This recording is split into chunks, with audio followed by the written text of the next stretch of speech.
কিছু সময় কল্পনারও অতীত, ঠিক যেমনটা ঘটেছে চট্টগ্রামে ছোট্ট বাচ্চাদের সঙ্গে টিভিতে দেখা ক্রিকেটার, তাদের সঙ্গে ফুটবল নিয়ে এভাবে ছুটে চলা, আর ক্রিকেটারদের সব ব্যস্ততা ছেড়ে বাচ্চাদের সঙ্গে দারুণ মুহূর্ত উপভোগ করা, কখনো সেলফি তোলার আবদার পূর্ণ করা। এখানে আলোচনার কেন্দ্রবিন্দু ঢাকা দলের ক্রিকেটাররা, তবে তারা এসেছেন মহৎ এক উদ্দেশ্যে। চট্টগ্রাম ক্যান্টনমেন্টে গেছে ঢাকা ক্যাপিটালসের ক্রিকেটাররা। মাদক এবং মোবাইল আসক্তি থেকে দূরে রাখার দারুণ এক ক্যাম্পেইন চলছে।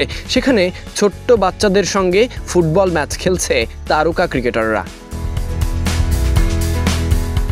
ক্যাম্পেইন করার জন্য আমাদের ছাত্ররা ক্যাম্পেইনের মূল লক্ষ্য কি সেটা সবারই জানা। অত্যন্ত প্রশংসনীয় প্রচারণায় অংশগ্রহণ করেছেন সাব্বির রহমান, মুস্তাফিজুর রহমান, আবু জাহেদ রাহির মতো ক্রিকেটাররা।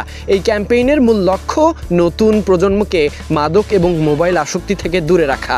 বাচ্চাদের অনুপ্রাণিত করতেই চলেছে খেলা, এক এক গোলে যার সমতা।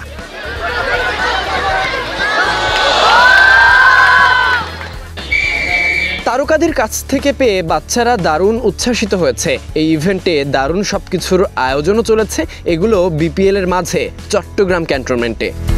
ছোট্ট বাচ্চাদের সঙ্গ দিতে ফুটবল ম্যাচের আয়োজন হয়েছে, যেখানে তারকা ক্রিকেটাররা মাঠে নেমেছিলেন। শুধু এটি মজারই খেলা নয়, বরং বাচ্চাদের জন্য এক নতুন অভিজ্ঞতা, যা তাদেরকে সুস্থ ও সঠিক জীবনযাপন করতে উদ্বুদ্ধ করবে।